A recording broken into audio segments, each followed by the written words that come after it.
I'm just going to come out and I'm going to say this. I think that Rachel Zegler's Snow White will succeed at some point down the line, even if it doesn't make all its money back during its box office run. I'm pulling this from comicbook.com. I'm only going to read the first paragraph here, and that is Snow White reboot opening weekend projections drop even lower. I know that this is old news. This was written back on February 27th of 2025, but again, let's go into this. The latest box office projections for Disney's upcoming live-action Snow White remake are lower than the initial estimates that came out earlier this month. According to updated tracking data shared by the Hollywood Reporter, the film is currently poised to gross somewhere in the range between $48 to $58 million domestically during its opening weekend. Right now, $53 million is seen as the quote-unquote target number. This is a fairly notable drop from the first projections, which had Snow White pegged for a debut between $63 and $70 million domestically. And this is what a lot of people in this space are not really talking about. A lot of them are actually celebrating that the Snow White reboot projections are dropping even lower. But I'm just going to come right out and I'm just going to say this. I think Snow White is going to succeed even if it bombs theatrically, and I think it's for two main reasons. The first reason is the fact that this movie has been mired in so much controversy from the beginning.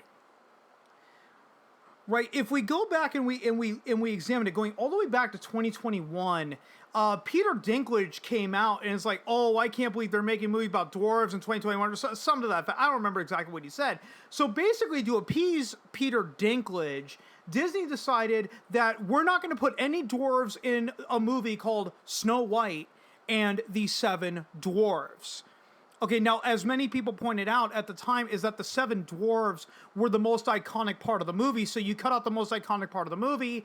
What's the point? What is the point of even doing a live-action remake of Snow White?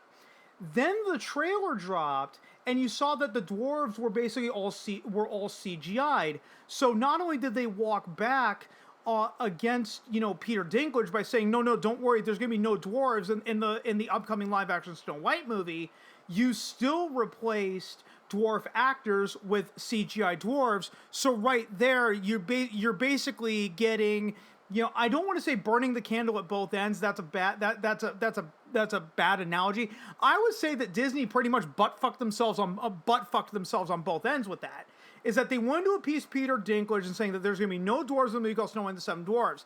There was a lot of controversy, and then they added the CGI dwarves later, but still, then it morphed into that you still took jobs away from dwarf actors. Again, effectively, Disney brought all that shit on themselves. Then you had the leaked set photos of what looked like to be the replacement characters for all of the dwarves. And instead of Disney coming out and getting out ahead of it, because the rumors were that the leaked set photos were fake. We didn't know if they were legitimate or not.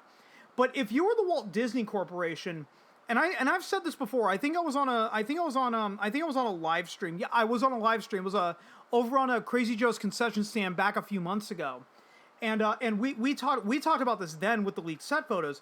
Is why, if you were the Walt Disney Company, why would you not look to get out ahead of the controversy at the time, especially if the leaked set photos were fake, instead of letting that narrative build for months and months and months? Is that you replaced the most iconic part of the movie, the Seven Dwarves, and you're now bringing in these replacement characters, and they look like that they were shoehorned in as, diversity for diversity's sake. And again, Disney just sat back and allowed that narrative to run for months and months unimpeded.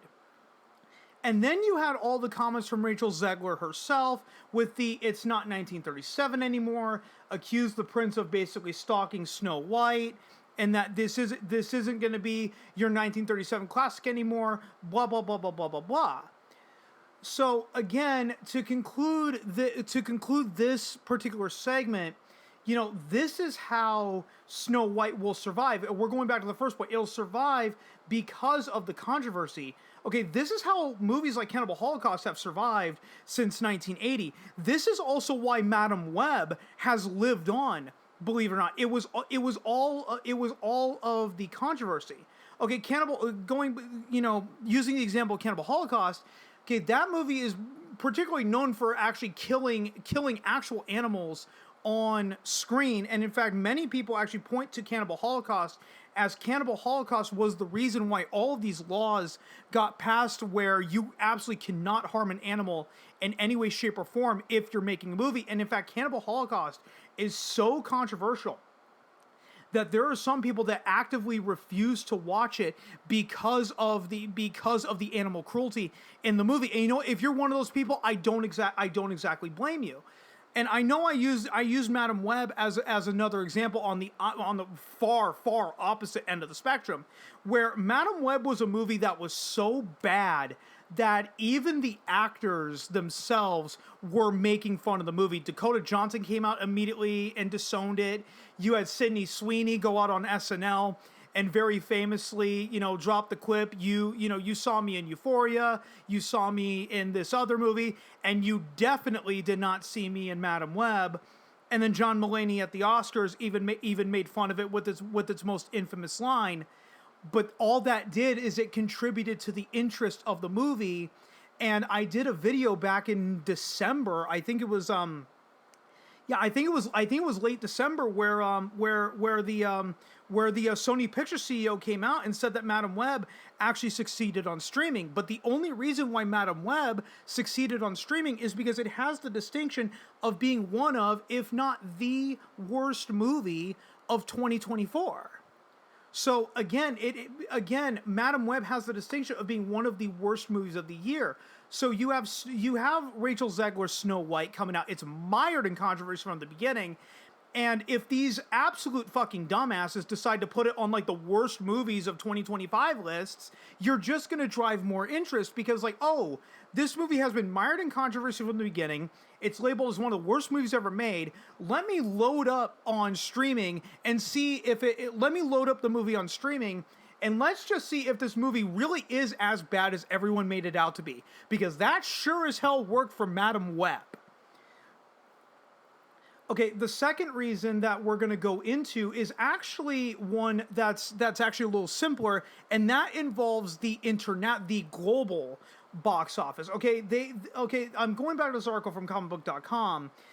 Here we go. This is the second paragraph. Even the low end of this range would eclipse the $35.4 million domestic opening of Mufasa: The Lion King. Still, Snow White would be trailing the debuts of a majority of Disney live-action remakes. But this is the part I wanted to highlight. Okay, Mufasa: The Lion King only opened to $35.4 million domestically, and it concluded its domestic run by barely beating out Sonic the Hedgehog 3. Not by much. I think it only beat Sonic 3 by like $700,000 in its box office run. I'm verifying the numbers right now on IMDb, at least for Mufasa, not for Sonic 3, because the numbers for Sonic 3 are not important. Okay. Mufasa: The Lion King concluded its U.S. and Canada box office, grossed $248.2 million. But here's the thing. Mufasa worldwide grossed $707.1 million, effectively more than the U.S. and Canada. Now, why? Now, again, the question being is, how did Mufasa gross more internationally than it did domestically?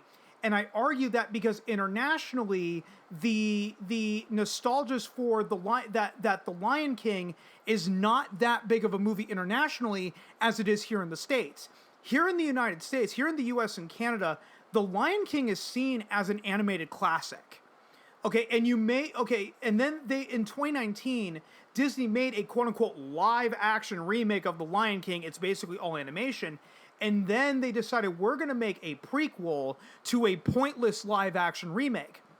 But again, if you're looking at it internationally, if the global box office does not hold the original Lion King from 1994 in the same regard as it's held here in the U.S. and Canada, are you really going to be that mad about a prequel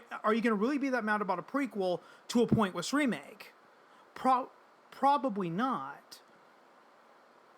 So if you're looking at it internationally with the live action Snow White, it's also possible that at the global box office, the 1937 animated classic is not held in nearly as high of regard as it is held domestically in the United States and Canada.